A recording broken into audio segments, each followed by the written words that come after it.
You wake up in the dark, and for a moment you can't tell if the tremor in your chest is fear or longing. You replay the last fight, the last apology that sounded rehearsed, the last compliment that felt like a test. You hold your phone, and the message reads, "It's not you, it's me." You already know that line. You've heard it 1,000 ways. You're sitting there, counting the lies your heart kept for you. Let me explain why this feels like falling and like being pushed at the same time. This is the difference between a wound that wants to be healed and a wound that wants an audience. That's not love, that's control. You think love is a soft thing. You think it is warmth and patience and the quiet faith that another soul will meet you halfway. Real love builds. Real love answers. Real love shows up without calculation. Narcissistic love performs. It calculates. It demands attendance and applause. This isn't random. It's psychology. Listen close. Real love invites. Narcissistic love takes. Real love grows in the light of shared responsibility. Narcissistic love thrives in your dependence. Picture this. Late-night arguments where he says she's too sensitive. You're told you're overreacting. You're told it's all in your head.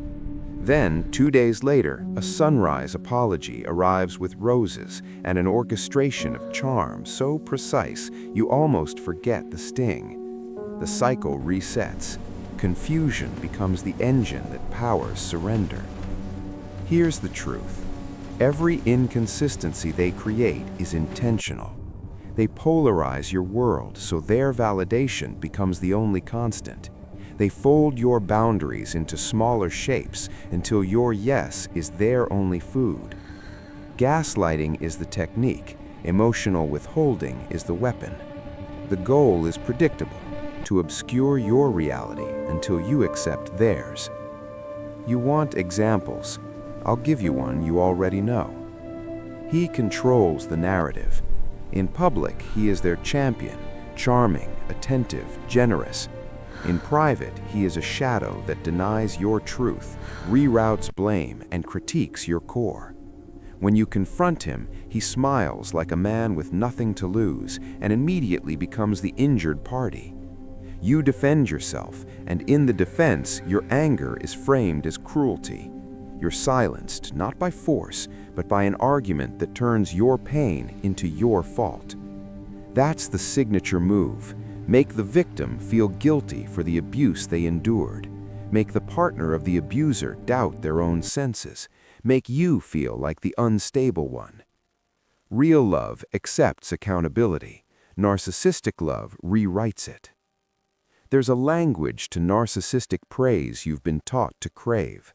At first, they overload you, attention, compliments, intimacy like a tidal wave. You breathe that air and think you're finally seen. You think you've been found. That flood is not proof of love, it's a map to dependency. They hoist you up to a pedestal so they can later watch you fall. After the high comes the withdrawal, silence, coldness, a withdrawal of contact that feels like punishment. You chase, you beg, you strategize, you craft messages that smell of desperation. They respond on their terms, punishing you for wanting what they gave. Let me explain why they do this.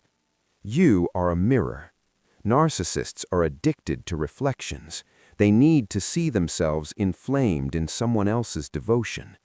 When you stop feeding that reflection, when you become flawed, independent, contained, they panic. Their admiration turns to contempt because you no longer validate their illusion.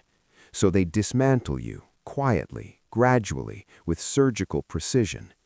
This is where the confusion gets lethal. You begin to conflate intensity with worth. You begin to believe that if they love you, it must hurt like this. But love does not demand your collapse. Love does not require your annihilation for its brightness. Real love confronts its darkness. Real love forgives, but not at the cost of yourself. Real love wants your growth more than it wants your presence. Narcissistic love wants your surrender more than your growth. Now imagine a different scene. You tell the truth about your feelings, you set a boundary, you do not negotiate your dignity. In return, the person across from you either respects it and meets you in the middle, or they retreat. If they retreat, you don't chase.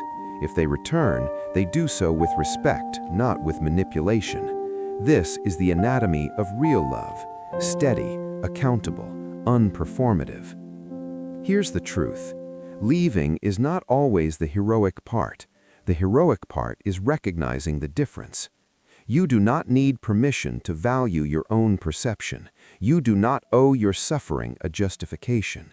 You do not have to catalog every kindness to validate every wound. There will be days you doubt your judgment. There will be nights you miss their voice and the way it used to steady you. That is human. Grief and clarity can coexist. Grief is the price of growth when someone who hurt you also taught you tenderness. Clarity is the compass that keeps you from being lost forever. Ask yourself one question when the next apology arrives. Does this apology change the pattern? If it does, if it is accountable, consistent, and sustained, then it may be real. If it is performative, conditional, or followed by more erasure, that's not love, that's control. You're allowed to protect the part of you that knows truth. You're allowed to keep your lines in sand that will not be crossed. You're allowed to refuse the role of patient, pet, or prize when you are a person. Transformation begins with observation. Watch the cycles, name the tactics, refuse to be a stage. This isn't about punishment, it's about preservation. It's about learning to recognize praise that cages and affection that frees. It's about finding someone who shows the same tenderness in conflict as in comfort. Someone who says, "I was wrong," and means it. Someone who faces the damage and helps repair it, not who measures it for leverage. Close your eyes for a second and picture a love that makes you larger, not smaller. Picture a person who listens with the intention to change, not to respond. Picture mornings with modest, unflashy kindness. That's the standard. That's the truth. Remember this when your heart is tender and your history loud. Real love is a long game. Narcissistic love is a spectacle that burns bright and leaves you empty. Stand guard over your perception. Honor your pain as signal, not sentence. Reclaim your voice. Refuse the performance. You deserve a love that sustains you quietly. You deserve a partner who chooses you when no one's watching. That is real. That is rare. And that is worth the patience it takes to recognize it. If this video added value to you, please subscribe, comment, and hit the like button. New videos drop every day.